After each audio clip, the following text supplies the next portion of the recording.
Hello दोस्तों, स्वागत है आप सभी का आज के इस वीडियो में। दोस्तों आज के इस वीडियो में हम लोग बात करने वाले हैं क्लास 9th के मैथ का जो चैप्टर है 6 रेखाएं और कोण। ठीक है, तो रेखाएं और कोण में जो इसका एक्सरसाइज है 6.1 उसको हमने ऑलरेडी बता दिया। ठीक है, लिंक आपको इसी वीडियो के नीचे और लास्ट में भी आपको मिल जाने वाला है। ठीक है, तो दोनों जगह से आप जा करके देख सकते हैं। तो इस वीडियो में हम लोग क्या करने वाले हैं कि जो आपका प्रश्नावली है 6.2, इसमें जितने भी प्रश्न है, ठीक है, उसका एकदम से आसान जो मेथड होता है वो मैं आपको बताने वाला हूँ। ठीक है, इजीली सब कुछ हो जाएगा, बस ध्यान से समझिएगा।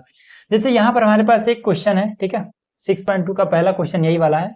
इसमें कह रहा है कि यदि ए बी समांतर है सी डी के, ठीक है, और सी डी समांतर है ई एफ के, ठीक, तो कह रहा है कि और y अनुपात जेड बराबर है 3:7 के। ठीक है, तो x का मान कितना होगा, ये वाला मान कितना होगा, ये बात हमें बतानी है। ठीक है, अब देखिए बहुत ही आसान तरीका है। सबसे पहला चीज कुछ बेसिक नियम आपको समझना होगा। ठीक है, ये क्या है, ये दोनों जो बराबर है सीधा करके हमने लगा दिया है। ठीक है, इसका मतलब होता है कि दो रेखाएं इस तरीके से एक दूसरे के समांतर है। ठीक है ना, समांतर का मतलब कि एकदम से सीधा ये भी रेखा है, ये भी रेखा सीधा है। ठीक है, ये कभी भी एक दूसरे से आगे चल के मिलेंगे नहीं, ये दोनों रेखा। ठीक, तो यही होते हैं समांतर।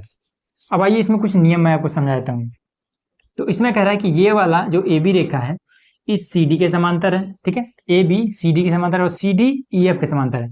तो ये वाला रेखा इसके समांतर है और ये वाला रेखा इसके समांतर है। तो इसका क्या मतलब कि तीनों आपस में समांतर है। ठीक है, उसके बाद से मैं आपको एक नियम बताता हूँ कि इस तरीके से अगर एक रेखा दिया हुआ है, ठीक है, दो रेखाएं इस तरीके से समांतर रेखाएं दी हुई हैं, इस पर अगर तिर्यक रेखा ऐसे खींच दिया जाता है तो ये वाला कोण जितना डिग्री का होगा उतना ही डिग्री का ये कोण होगा। ठीक है, और ये कोण जितना डिग्री का उतना ही कोण ये हो जाएगा। ठीक, इसी को बोलते हैं, इन कोणों को बराबर होने की जो प्रक्रिया है इसको बोलते हैं एकांतर कोण। ठीक है, जब इस तरीके से तिरछा तिरछा ये आपस में बराबर होता है, यही होता है एकांतर कोण। एकांतर कोण, तो ये बात क्लियर हो रहा है ना, तो ये समझ में आ गया। अब अगर एक रेखा और कर दिया जाए जैसे इसमें दिया हुआ है, ठीक है, तो अब इसमें क्या है, तो ये वाला क्या है, ये पूरा का पूरा आपका काट रहा है ना, एक ही रेखा है। तो ये कोण जितने डिग्री का है, ठीक है, और ये कोण जितने डिग्री का है, ठीक है, उतना ही डिग्री का ये वाला भी कोण होगा। ठीक, हालांकि इस कोण से हमें कोई मतलब नहीं क्योंकि इसका मान नहीं दिया हुआ, ये और ये, ठीक है, दोनों दिया हुआ है ना, तो ये कोण जितने डिग्री का उतना ही डिग्री का ये वाला भी कोण बनेगा। ठीक, ये दोनों कोण आपस में बराबर, मतलब एक्स और जेड दोनों आपस में बराबर है। ये मैंने आपको पहले ही बता दिया। ठीक है, तो यही होता है एकांतर कोण का नियम। और इसमें एक चीज और, ये एकांतर कोण समझ में आ गया। ठीक है, अब दूसरा चीज समझिए, अंतः कोण।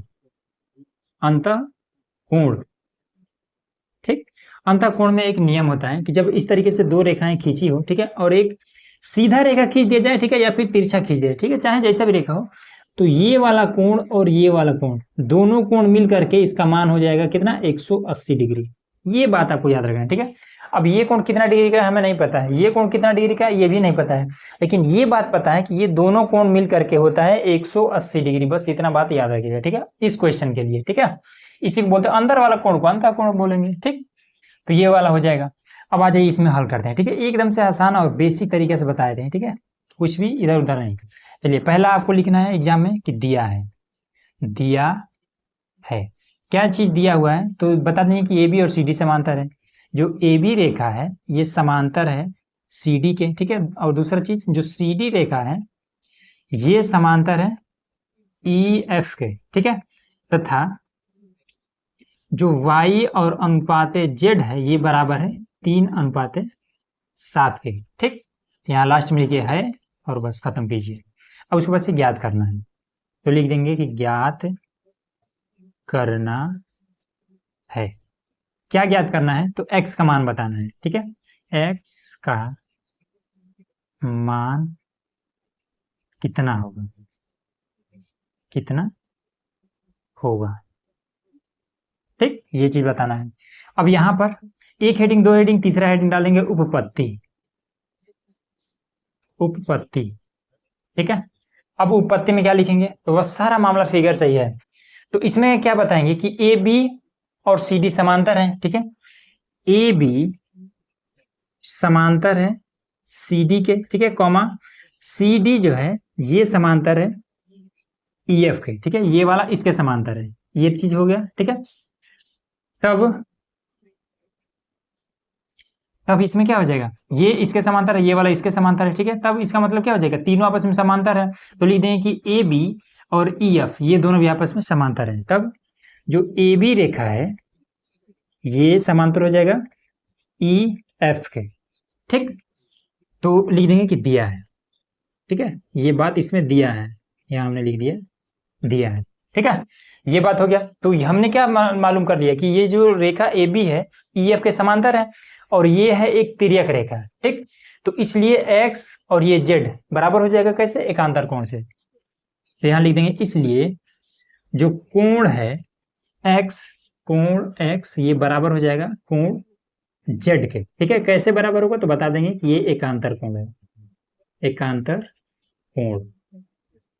अब इतना हमने रीजन दे दिया ना, क्लियर हो गया। अब आ जाते हैं ये अनुपात वाला मामला को हल करते हैं, ठीक है।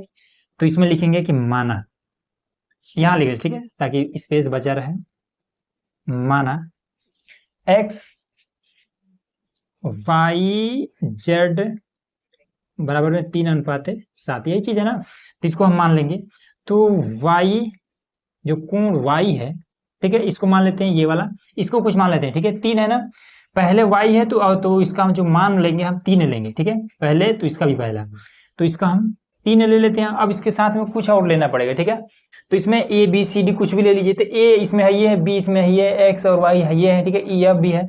तो क्या ले पी ले लेते हैं, कुछ ऐसा लीजिए जो इसमें आपका ना हो, ठीक है, तो इसलिए हमने पी ले लिया। ये क्लियर हुआ। उसके बाद ये दूसरा नंबर पर जेड है, इधर आपका 7 है, तो ये ले लेते हैं। तो ये आपका जेड बराबर में 7p। इतना बात क्लियर हो रहा है ना। अब इसके बाद से क्या कर देंगे कि ये कोण और ये कोण दोनों क्या है, ये वाला रेखा आपस में समांतर है और ये एक तिर्यक रेखा है। तो ये कोण और ये कोण कितना हो जाएगा, 180 डिग्री होगा। अभी हमने आपको बताया अंतः कोण, तो ये वाला बात यहाँ लिखेंगे, ठीक है। तो लिखेंगे अब कोण कितना है, x प्लस में कोण y बराबर में 180 डिग्री। कैसे, तो लिख देंगे अंतः कोण। ये बात इतना क्लियर हुआ ना। अब यहां पर देखिए y का मान कितना है, 3p है, z का मान कितना है, 7p है, ठीक है। और z और x ये दोनों आपस में बराबर है। तो जहां पर z है, ठीक है, जहां पर z है वहां पर हम x का मान रख सकते हैं, और जहां पर x है वहां पर हम z का मान रख सकते हैं, ठीक है। तो यहां पर क्या रख सकते हैं, x की जगह पे हम z का मान पुट कर सकते हैं, ठीक है। तो z का मान 7p है, तो यहां पर हम 7p रख देंगे। 7p प्लस में y का मान 3p बराबर में 180 डिग्री, ठीक है। 7 3 10 हो जाएगा, 10p बराबर में 180 डिग्री। तो p को हम इधर भेज देंगे, तो 180 बटे में हो जाएगा 10, इससे आपका ये कट जाएगा। तो p बराबर में 18 डिग्री, ठीक। अब हमें ये वाला कोण बताना है, ठीक है। तो देखिए इसको कैसे बताएंगे कोण, तो कोण यहां पे निकाल लेते हैं। यहां से देखिए कोण y और कोण z का मान बताना है, ठीक है ना। तो कोण y बराबर में क्या है, 3p है, ठीक है। तो 3 और p का मान कितना निकला है, 18 डिग्री। तो यहाँ हो जाएगा 18 डिग्री। तो कितना हो जाएगा, यहीं पे लिख देते हैं, 18 3 54, ये 54 डिग्री, ठीक है। y का मान कितना है, 54 डिग्री है। अब उसके बाद z का मान निकाल लेते हैं। कोण z बराबर में कितना है, 7p, तो 7 गुणे आपका 18 हो जाएगा, ठीक है। तो कितना हो जाएगा, 126 डिग्री हो जाएगा, ठीक। अब इसके बाद से हमें इसमें पूरे क्वेश्चन में क्या बताना, हमें x का मान बताना, मतलब ये वाला मान बताना है, ठीक है।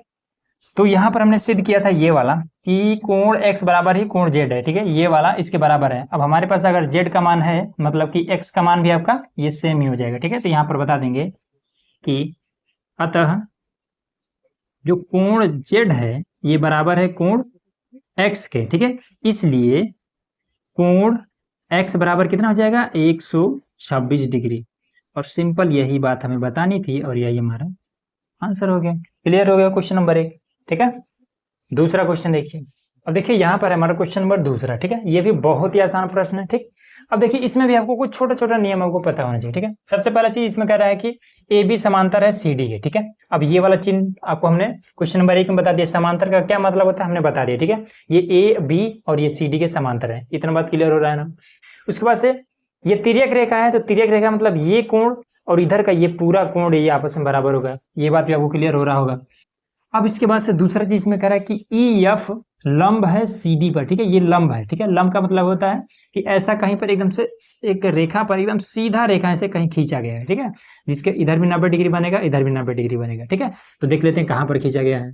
तो ई एफ लंब है सी डी पर, ठीक, ई एफ, ठीक है, ये वाला देखिए, ये वाला ई एफ लंब है किस पर, सी डी पर, ये वाला सी डी है, इसी पर ये एकदम से लंब 90 डिग्री का खींचा गया है, ठीक, ये वाला बन रहा है, तो इधर का ये पूरा कोण बनेगा, ठीक है, 90 डिग्री का। तो हालांकि इससे हमें अभी मतलब नहीं है। और इसमें कह रहा है कि और जी ई डी बराबर 126, ठीक है, जी ई और डी, ये पूरा जो कोण बन रहा है, ये पूरा कोण, ठीक है, थोड़ा सा और ऊपर से लेके बता दे, ये पूरा कोण आपका कितना है, 126 डिग्री है, जो कि इसमें लिख रखा है। तो कह रहा है कि ए जी ई ये वाला कोण बताइए, ठीक है, बीच में जो लिखा है ना, इसी को हमें बताना है, ई पर, फिर यहाँ पर जी पर हमें देखना है, ठीक है, और ये जी किसके किन दोनों के बीच में है ये भी डिपेंड करता है, ठीक है, जैसे यहाँ पर जी ई डी, हमें ई पर फोकस करना था, ई क्या है, जी और डी के बीच में, तो देखिए जी और डी के बीच में है ई, मतलब ये वाला कोण, ठीक है, उसी तरीके से ए और ई के बीच में है जी, तो ए और ई के बीच में ये वाला जी आएगा, ठीक है, तो ये हमें ये ज्ञात करनी है, ठीक। तो चलिए इसको कैसे ज्ञात करेंगे, देखिए सबसे पहला चीज इसको हल करते हैं विस्तार रूप से, ठीक है, लिखेंगे हल और उसके बाद से लिखेंगे दिया है, दिया है, ये बहुत आसान है। इसमें क्या है कि जो ए बी रेखा है ये समांतर है सी डी के, उसके बाद से जो ई एफ है ये लंब है सी डी पर, ठीक है, और जो कोण जी ई डी ये बराबर है 126 डिग्री, ठीक है, बाकी सब ज्ञात करना है, ठीक। अब यहां पर ज्ञात करना है, लिखेंगे कि ज्ञात करना है, क्या ज्ञात करना है, तो हमें ज्ञात करना है कोण ए जी ई, कोण ए जी ई, कॉमा कोण जी ई एफ, कॉमा, या फिर और लिख लो, और कोण एफ जी ई, ये तीनों चीज हमें ज्ञात करना है, ठीक है। यहां लिख लेते हैं उपपत्ति, उपपत्ति, ठीक। तो सबसे पहला चीज ए जी ई ये कहाँ पे आता है, तो ये वाला हमने बताया था ना कि इस तरीके से जब दो रेखाएं हो, एक तिर्यक रेखा हो, तो ये कोण और ये पूरा कोण आपस में बराबर होगा।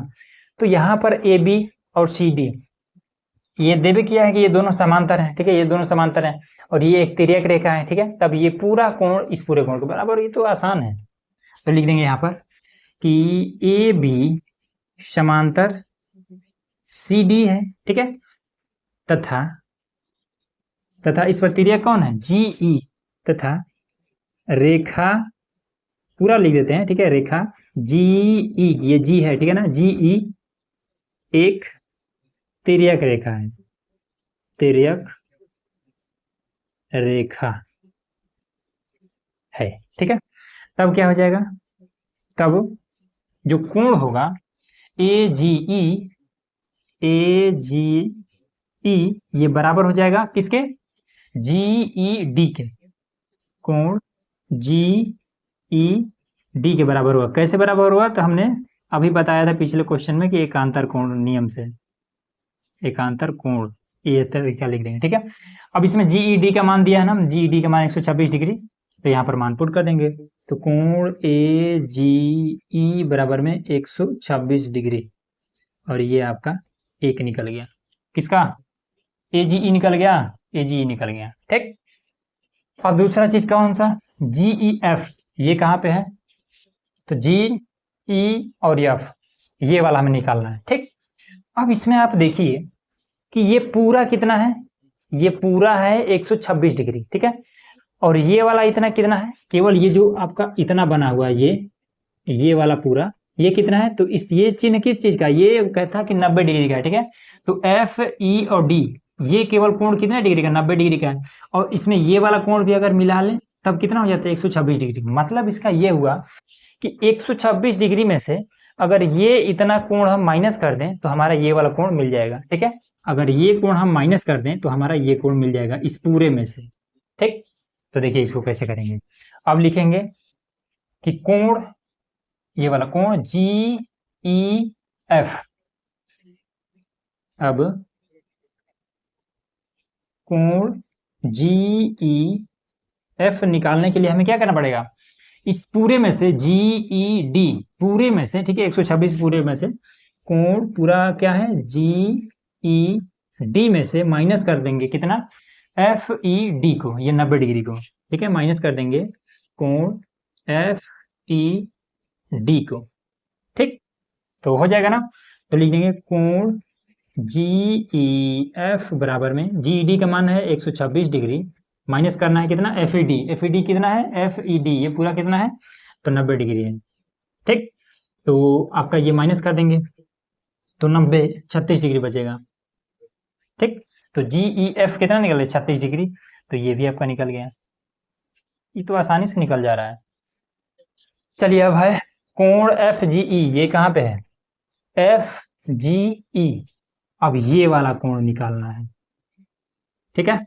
अब इसके लिए देखिए एक नियम होता है, क्या नियम होता है, एक रेखा अगर इस तरीके से खींच दिया जाए, ठीक, इस पर एक इस तरीके से बिंदु ले लिया जाए, ठीक है, तो ये जब बिंदु ले लिया जाए तो ये पूरा कितने डिग्री का कोण बनाएगा, तो आप कहेंगे फटाक से कि 180 डिग्री का, ठीक। अब इसी को अगर ऐसे काट दिया जाए तब ये कोण और ये कोण दोनों मिल करके 180 डिग्री का कोण बनेगा, मतलब बनेगा 180 डिग्री का ही, ये बात समझ में आ रहा है ना। तो वही चीज यहाँ पर भी, ये एक रेखा बन जा रहा है, ठीक। तो जब ये रेखा बन जा रहा है और यहाँ पर एक बिंदु G है, तो इसमें ये पूरा कोण कितने डिग्री का बन जाएगा, ये पूरा कोण अगर देखा जाए तो 180 डिग्री का बन रहा है ना, ठीक, मतलब ये कोण और ये कोण मिल करके आपका 180 डिग्री का बन जाएगा, ठीक है। तो इसको कहाँ बताया, चलिए यहीं पर बता देते हैं। तो देखिए अब यहाँ पर कोण AGE, कोण AGE प्लस में कोण FGE दोनों मिलकर कितना हो जाएगा 180 डिग्री। इसी को क्या बोलते हैं, यही वाला जब दो कोण मिलकर के 180 डिग्री बन जाता है, ठीक है, या फिर दो से अधिक कोण भी मिलकर के 180 डिग्री बन जाता है, यही होता है रैखिक युग्म। यहां लिख देंगे रैखिक युग्म, रैखिक युग्म। इतना बात तो आ गया समझ में ना।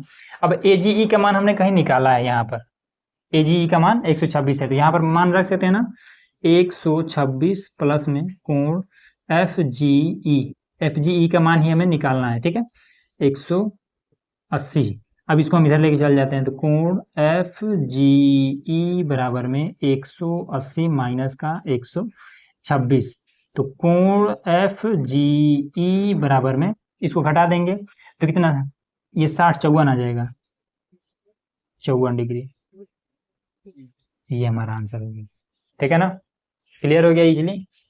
अगला क्वेश्चन देखिए। अब देखिए यहाँ पर है हमारा क्वेश्चन नंबर 4, ठीक है। इसमें कह रहा है कि यदि AB समांतर है CD के, ठीक है, ये वाला मामला आपको क्लियर हमने पहले करा दिया है, ये वाला रेखा इसके समांतर में, ठीक।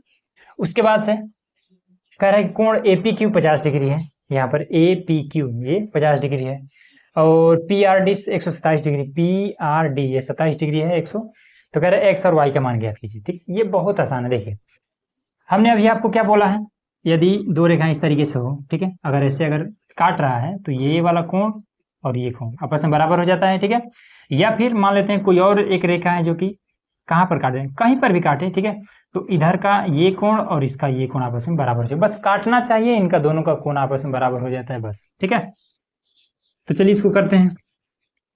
तो पहला इसमें लिखेंगे कि दिया है, लिखेंगे हल और दिया है, दिया है क्या चीज दिया हुआ है, तो इसमें पहला दिया हुआ है कि जो AB रेखा है ये समांतर है CD के, उसके बाद से दिया है कि कोण जो APQ है ये 50 डिग्री का है, और जो कोण है PRD ये 127 डिग्री का है, ये चीज, ठीक। तो यहां पर लिख देंगे क्या, ज्ञात करना है, ज्ञात करना है, क्या ज्ञात करना है, तो X और Y का मान, ठीक। तो लिख देते हैं उपपत्ति, चलिए उत्पत्ति में, अब यहाँ पर ए और बी सी डी के समांतर है, ठीक है, और ये वाला जो रेखा है ये आपका तिर्यक है, ठीक। तो यहाँ बता देंगे कि जो रेखा इसमें है ए बी ये समांतर है सी डी के, ठीक है, तथा पी और आर रेखा पी आर एक तिर्यक रेखा है, तिर्यक रेखा है, ठीक है। तब क्या हो जाएगा, तब इसका जो कोण है ये पूरा, ठीक है ना, अब ऐसा नहीं कि केवल 50 डिग्री, नहीं, ये पूरा होगा ना, ये वाला, ये पूरा, ठीक, इस पूरे के बराबर होगा, ठीक है। तो ए पी आर, तब कोण ए पी आर ये बराबर हो जाएगा किसके, पी आर डी के, कोण पी आर डी के बराबर हो जाएगा, ठीक। अब ये जो ए पी आर है इसमें दो कोण है, ए पी आर है, इसमें दो कोण है, कोण वाई और कोण 50 डिग्री, ये दोनों कोण मिल करके क्या बना है, ए पी आर बना है। तो हम इन दोनों कोणों को लिख देंगे, ठीक है। तो यहाँ पर कैसे, ये दोनों कैसे बराबर हुआ, ये और ये कैसे बराबर हुआ, तो एकांतर कोण से, एकांतर कोण, ठीक है। अब इसके बाद से ए पी आर ये वाला कोण दोनों लिख देंगे, ठीक है। तो कैसे लिखेंगे, या तो आप पहले ऐसे लिखिए, चलिए इसको विस्तार रूप से कर लेते हैं। A P Q, A P R में क्या क्या है, कोण ए पी क्यू है, प्लस में ये वाला कोण है क्यू पी और आर, कोण क्यू पी आर है, ठीक है, बराबर में कोण पी आर डी है, ठीक। अब ए पी क्यू का मान कितना है, ए पी और क्यू का मान 50 डिग्री, 50 डिग्री, प्लस में क्यू पी आर का मान कितना है, वाई है, वाई है, पी आर डी का मान कितना है, पी आर डी का मान 127 डिग्री। तो वाई का मान कितना निकल जाएगा, 127 में से माइनस कर देंगे 50 को, ठीक। तो ये कितना हो जाएगा, 50 70 77 77 डिग्री, लीजिए वाई का मान निकल गया 77 डिग्री, ठीक, ये 77 डिग्री निकल गया। अब दूसरा कैसे निकालेंगे, अब दूसरा में ये दोनों समांतर है और ये तिर्यक है, ठीक। तो ये लिख देंगे, अब ए बी समांतर है सी डी, ठीक है, तथा ये जो Q और P है पी क्यू, तथा रेखा पी क्यू एक तिर्यक रेखा है, तिर्यक रेखा है। तब जब ये तिर्यक रेखा है तब इधर का ये कोण, ठीक है, इधर का, अब यही तिर्यक रेखा है ना, तो इधर का ये कोण 50 डिग्री वाला इस कोण के बराबर हो जाएगा। तब कोण ए पी क्यू बराबर हो जाएगा कोण किसके, आर क्यू पी के, या फिर पी क्यू आर के। मन करे देखिए इसको दो तरीके से लिख सकते हैं, या फिर आप आर क्यू पी लिखे या फिर पी क्यू आर लिखिए, ठीक। तो पी क्यू आर ये कैसे बराबर हुआ, तो बता देंगे एकांतर कोण, एकांतर कोण, ठीक है। अब मान रख देते हैं, तो ए पी क्यू का मान कितना है, ए पी क्यू का मान 50 डिग्री, तो यहाँ पर लिख देते हैं कि ये 50 डिग्री है, ठीक है। और पी क्यू आर कितना है, पी क्यू आर कितना है, एक्स है, तो कोण एक्स लिख देते हैं, तो एक्स का मान निकल गया, ठीक है। कोण एक्स लिखिए या फिर केवल एक्स लिख दिए, कोनो दिक्कत नहीं है, ये भी हो जाएगा, ठीक है। तो एक्स का मान 50 डिग्री, वाई का मान 77 डिग्री, और यही आपका आंसर हो गया, बस क्लियर हो गया, ठीक। अब लास्ट प्रश्न बचा उसको देखिए। अब देखिए यहाँ पर हमारा क्वेश्चन नंबर है तीसरा, ठीक। इसमें कह रहा है कि यदि पी क्यू समांतर है एस टी के, ठीक है, ये वाला जो पी क्यू है इस एस टी के समांतर में है, और पी क्यू आर 110 डिग्री, ठीक है, पी क्यू आर ये वाला 110 डिग्री है, उसके बाद से आर एस टी 130 डिग्री, यहाँ पर आर एस टी ये वाला 130 डिग्री है। तो क्यू आर एस ज्ञात कीजिए, ठीक है। क्यू आर एस मतलब ये वाला कोण कितने डिग्री का है, ये बात हमें बतानी है, ठीक। बहुत आसान है ये भी। देखिए इसमें देखिए आपको एक थोड़ा सा एक्स्ट्रा काम करना पड़ेगा, ठीक है, तभी ये वाला आपका हल हो पाएगा, ठीक। और आपके बुक में थोड़ा सा हिंट दिया हुआ भी है कि क्या करना है। इसमें क्या करना है कि हमें एक इन दोनों के समांतर में एक हमें रेखा खींच लेना है, ठीक है, जो कि इस बिंदु से होकर के जाना चाहिए। ठीक, तो इस रेखा को हम थोड़ा सा एक्स्ट्रा काम में करना पड़ेगा।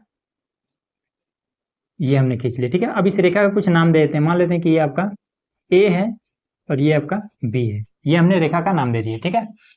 अब इसके बाद से यहाँ पर लिख लेते हैं, लिखेंगे हल।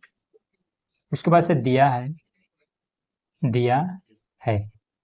क्या चीज दिया हुआ है कि ये जो पी क्यू है ये समांतर है एस टी के कॉमा कोण पी क्यू आर बराबर 110 डिग्री, ठीक है, और कोण आर एस टी बराबर में 130 डिग्री है। इतना आया समझ में। उसके बाद से ज्ञात करना है, ज्ञात करना है। क्या ज्ञात करना है? कोण क्यू आर एस, ये ज्ञात करना है। अब यहां लिख देंगे उपपत्ति, ठीक है। अब यहां से हल करना शुरू करेंगे, ठीक है। हाँ, एक चीज और, ये हमने एक्स्ट्रा काम किया है ना, तो इसको हमें लिखना पड़ेगा। यहाँ पर रचना लिख दीजिए, ठीक है, रचना। एक्स्ट्रा काम किया इसलिए लिख देते हैं, ठीक है। क्या है?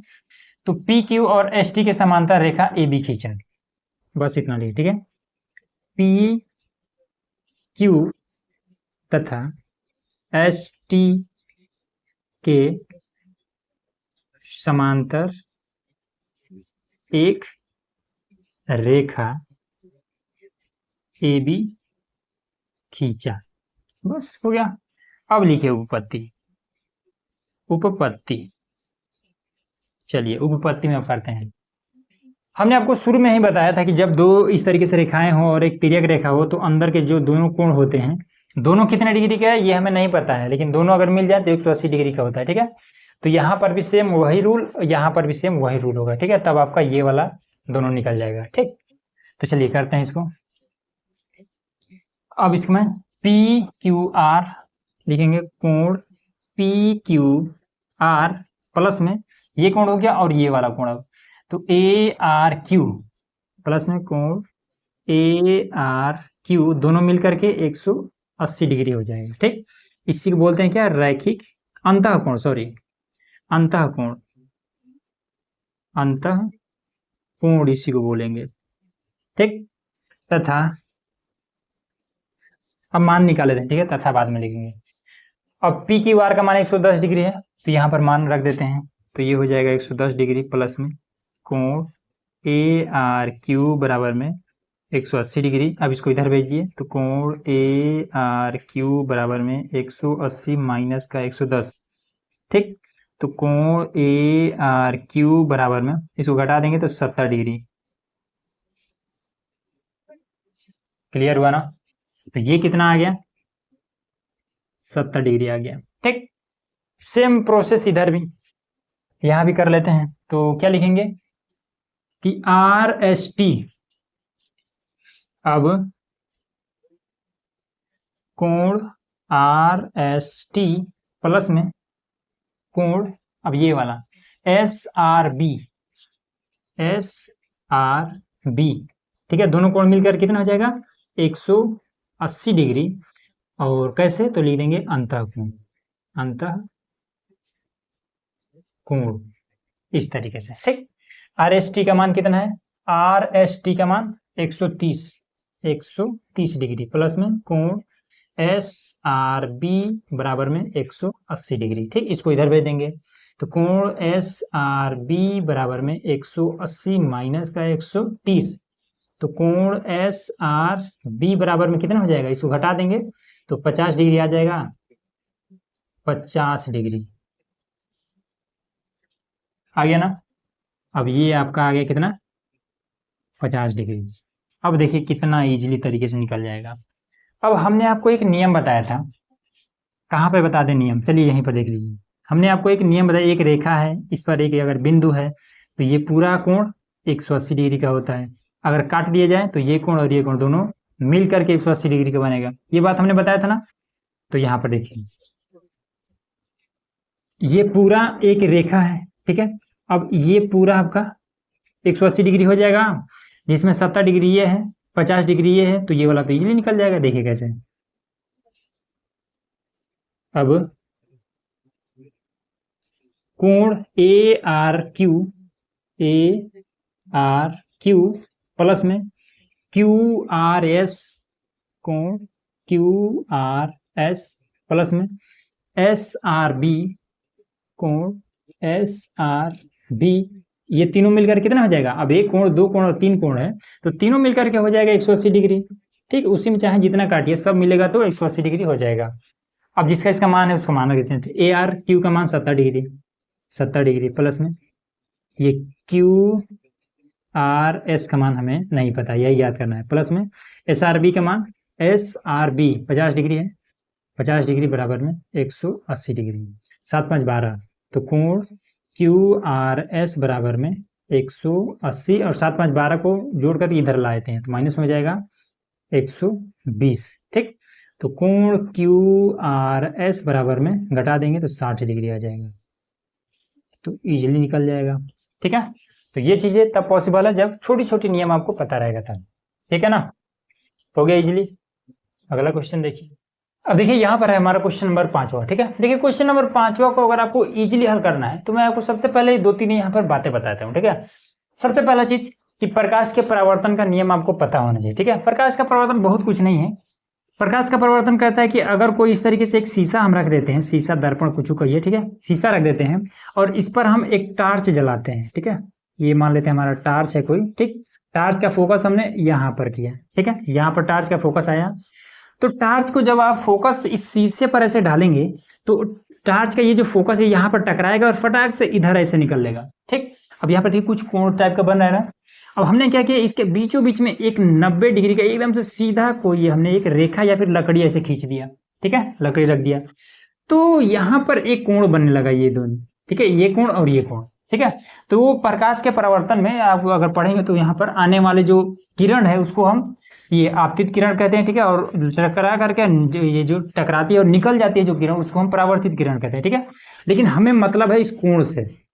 ठीक, तो आने वाले किरण से जो कोण बन रहा है ना, इसी को बोलते हैं आपतन कोण, और टकरा करके निकल जा रहा है। ठीक है, तो ये वाला जो कोण बनता है ये आपका परावर्तन कोण बनता है। ठीक है, बस सिंपल मतलब ये समझिए कि यहाँ पर जब प्रकाश आता है और टकराता है फिर निकल जाता है, ये वाला जो कोण बनते हैं दोनों आपस में बराबर होते हैं। ठीक है, जितने डिग्री का ये कोण है उतना ही डिग्री का ये कोण बनेगा, बस ये बात आपको याद रखना है। ठीक, अब आ जाते हैं सेम यही वाला चीज यहाँ पर। ठीक है, अब देखिए ये तीर क्या दर्शा रहा है, मतलब कि इधर से ये प्रकाश जा रहा है। सपोज करिए यहाँ पर आपने टार्च लेकर खड़े हैं। ठीक है, आपने टार्च जलाया और ये क्या है, ये शीशा है, ये दर्पण है दोनों। ठीक है, ये एक दर्पण है, ये दूसरा दर्पण है। अब सबसे पहले क्वेश्चन में आ जाते हैं, कह रहे हैं कि PQ और RS दो दर्पण है। ठीक है, ये PQ ये वाला एक शीशा है और ये RS ये दूसरा शीशा है। ठीक है, जो एक दूसरे के समांतर रखे हैं। ठीक है, एक दूसरे के एकदम ऐसे सामने खड़ा करके ऐसे रख दिया गया है। ठीक है, एक दूसरे के सामने ये है। ठीक, अब उसके बाद से एक आपतन किरण, ठीक है, एक आपतन किरण AB दर्पण PQ से B पर टकराती है। ठीक है, ये वाला जो किरण है, ठीक है, प्रकाश का टार्च का जो लाइट है, ठीक है, यहां से आप जलाएं A और B, ये वाला जो प्रकाश है यहाँ पर ये B पर टकराया। ठीक, वही कह रहे हैं कि B पर टकराती है, और परावर्तित किरण BC से चलकर परावर्तित किरण। ठीक है, अब देखिए यहाँ पर जब टार्च को जलाएंगे यहाँ पर टकराएगा तो ऐसे ही तो निकलेगा, तो इसी तरीके से यहाँ पर ये टकराया फिर ऐसे ही तो निकलेगा, तो ये निकल गया। ठीक, तो वही कह रहे हैं कि BC से चलकर, ठीक है, दर्पण RS से C पर टकराती है। ठीक है, दूसरा जो दर्पण है हमारा R और S, ठीक है, RS, इस पर ये बिंदु C पर ये टकरा रही है। ठीक है, ये वाला प्रकाश, ठीक, टकराती है तथा पुनः CD के अनुदिश ये परावर्तित हो जाती है। ठीक है, फिर यहाँ से टकरा करके ऐसे निकल जाती है। ठीक, इतना बात तो क्लियर हो गया होगा ना। तो कह रहे हैं कि सिद्ध कीजिए कि जो AB समांतर है CD के, जो रेखा इसमें AB है, जो किरण AB है ये समांतर है CD के, ये वाला जो A और B है ये वाला रेखा इस रेखा के समांतर है, ये बात हमें बतानी है। ठीक है ना, तो सबसे पहला चीज कि ये वाला नियम हम इस पर अप्लाई कर लेते हैं। ठीक है, तो हमने यहाँ पर एक रेखा 90 डिग्री खींचा था ना, तब तो हम डिसाइड कर पाए थे कि ये कोण इस कोण के बराबर होता है, तो यहाँ पर भी खींच देते हैं।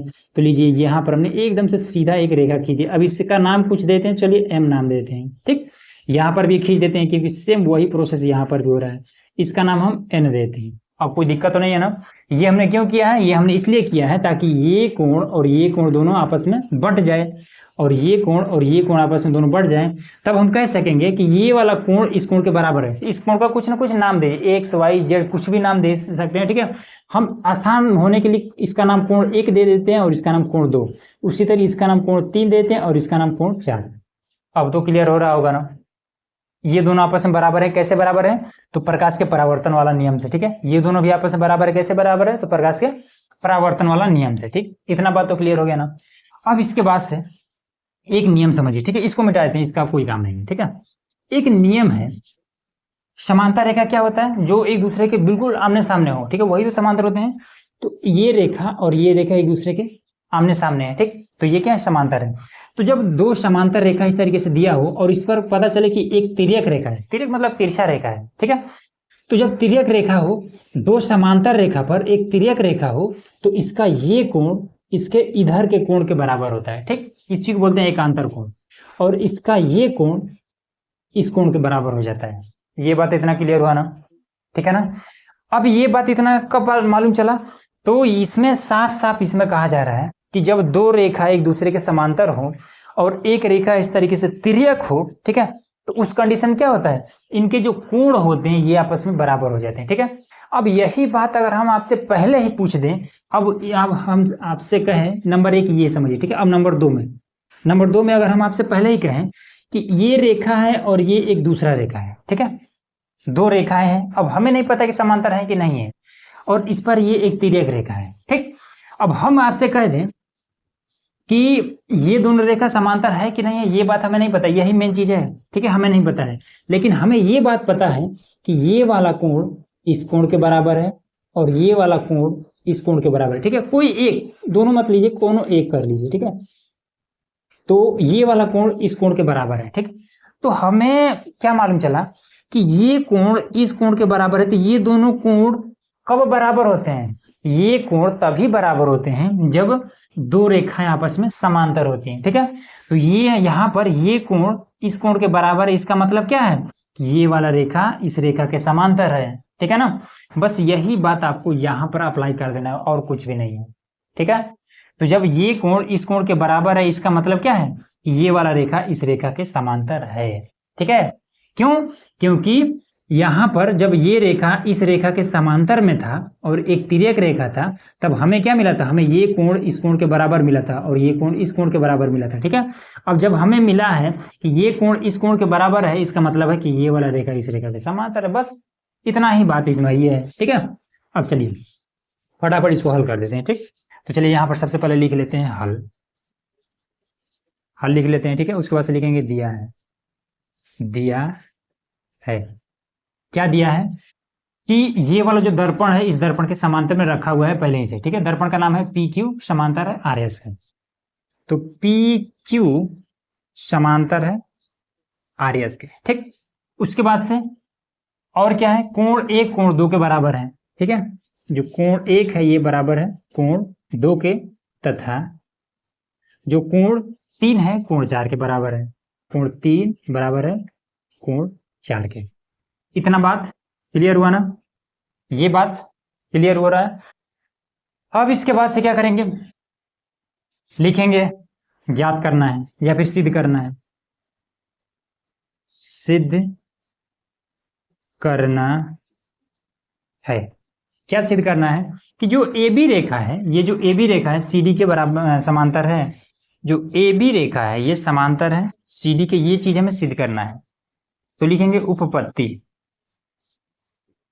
ठीक, उपपत्ति लिखेंगे। अब इसके बाद से लिख देंगे अगला, देखिए सबसे पहला चीज इसमें लिखेंगे कि कोण 1 कोण 2 के बराबर है और कोण 3 कोण 4 के बराबर है। लिखिए यहाँ पर कि कोण 1 बराबर है कोण 2 के, तथा कोण 3 बराबर है कोण 4 के। अब ये कैसे बराबर है, तो लिख देंगे कि परावर्तन, प्रकाश के परावर्तन नियम से, ठीक है, या फिर डायरेक्टली ये परावर्तन नियम से, परावर्तन नियम से। ये बात इतना क्लियर हो रहा है ना। अब इसके बाद से ये रेखा और ये रेखा आपस में समांतर है, ठीक है, और ये एक तिर्यक रेखा है, तो ये पूरा जो कोण बनेगा, ये पूरा कोण इस पूरे कोण के बराबर होगा, ठीक। लेकिन हमें ये वाला कोण से कोई मतलब नहीं है और इधर इस कोण से कोई मतलब नहीं है, ठीक है। हमें मतलब है कोण 3 और कोण 4 से और कोण 1 और कोण 2 से, ठीक। तो अगर हम एकांतर लेंगे तो फिर ये भी लेना पड़ेगा, ये भी लेना पड़ेगा, और इससे हमें कोई मतलब नहीं है, ठीक। तब हम एक काम करेंगे, इस रेखा से टच करता हुआ कौन सा कोण है, तो इस रेखा से तिर्यक ये जो रेखा है इससे टच करता हुआ कोण 2 है और कोण 3 है, तो बस यही वाला ले लेंगे बस, ठीक है। तो यहां पर ले लेंगे कि कैसे लेंगे कि पी क्यू समांतर आर एस, पी क्यू समांतर आर एस तथा बी सी एक तिर्यक रेखा है, तथा बी सी एक तिर्यक रेखा है, ठीक है। इसलिए कोण 1 कोण 3 के बराबर हो जाएगा, कोण 1 बराबर कोण 3, ठीक है। इसमें क्या हो जाएगा, या पूरा तो ले नहीं रहे, इसी ये जो तिर्यक रेखा है इसी से टच करता हुआ कोण ले रहे हैं, तो इसको हम कहेंगे, क्या कहेंगे, अंतः एकांतर कोण, ठीक है। अंतः एकांतर कोण, ये चीज हो गया, ठीक। तो अब हमें यहां पर क्या मिला, हमें मालूम चला कि ये कोण 2 और कोण 3 आपस में बराबर है, ठीक है। और हमें इससे पहले भी हमें मालूम है कि कोण 1 और कोण 2 बराबर है, ठीक है, और कोण 3 और कोण 4 बराबर है। अब दूसरा चीज हमें मालूम चल गया कि कोण 2 कोण 3 के बराबर है, ठीक है। अब इससे हमें क्या मालूम चलता है कि अगर ये दोनों आपस में बराबर है और ये दोनों पहले ही से बराबर है, तो इसका मतलब है कि ये कोण भी बराबर होगा, ये कोण, मतलब कि चारों ये जो कोण है आपस में बराबर है। ये बात इतना क्लियर हुआ ना। तो लिख देंगे कोण तथा कोण 1 और कोण 4 आपस में बराबर हो जाएगा, ठीक है, क्योंकि ये दोनों आपस में बराबर है, ये दोनों आपस में बराबर है और ये इसके बराबर है, तो ये क्या हो जाएगा, कोण 1 कोण 4 के बराबर हो जाएगा, ठीक है। लिख देंगे कि तथा मतलब तब लिखिए, ठीक है, तब इसमें जो कोण 1 है ये बराबर हो जाएगा कोण 4 के, कोण 4 के बराबर हो जाएगा, ठीक। तो इस प्रकार से हमें क्या मालूम चला कि कोण 1 और कोण 2 बराबर है किसके, कोण 3 और कोण 4 के। तो यहां लिख देंगे इस प्रकार एकदम से अपने भाषा में लिखना है। इस प्रकार जो कोण 1 है ये कोण 1 और प्लस में कोण 2 ये बराबर है कोण 3 प्लस कोण 4 के, ठीक है। तो ये दोनों इस दोनों कोण के बराबर है, ठीक है। अगर हम देखें इसको तो ये पूरा कोण कौन सा बना है, ये 1 और 2 कौन सा कोण बना है, ए बी और सी बन रहा है, ठीक है। तो यहां लिख देंगे कि अर्थात कोण ए बी सी बराबर है किसके, बी सी डी के बराबर है, कोण बी सी डी के। ये चीज हमें निकला। अभी हमने आपको क्या बताया था, अब हमें क्या मालूम चल गया कि ये वाला जो कोण है कोण 1 और 2 मतलब ए बी सी ये बराबर है बी सी डी के। ये कोण इस कोण के बराबर हमें मिल चुका है, ठीक। और हमसे पूछा जा रहा है कि क्या ये A B Rekha C D रेखा के समांतर है। तो हमने आपको अभी क्या बताया था कि जब दो रेखाएं इस तरीके से दी हो, अब हमें नहीं पता है कि ये दोनों आपस में समांतर है कि नहीं है, लेकिन हमें ये चीज पता है कि ये वाला कोण इस कोण के बराबर है। तो ये दोनों कोण बराबर कब होता है, जब ये रेखा इस रेखा के समांतर होता है, ठीक है। तो यहाँ पर हमें ये कोण और ये कोण बराबर हमें मिला है, तब इसलिए क्या हो जाएगा कि ये वाला A B Rekha C D के समांतर हो जाएगा। बस इतना ही बात आपको लिख देना है, ठीक है। तो कोण ए बी सी बराबर है बी सी डी के, तो लिख देंगे इसलिए रेखा ए बी समांतर सी डी है, और यही आपका आंसर मिलेगा। बस ठीक, इतना इजीली हो गया ना। तो उम्मीद है कि ये चीजें आपको एकदम से इजीली समझ में आ गई होंगी, ठीक है। तो चलिए मिलते हैं नेक्स्ट वीडियो में, जिसमें हम लोग अगला जो आपका चैप्टर है चैप्टर 7वां, ठीक है, उसको हल करने वाले हैं।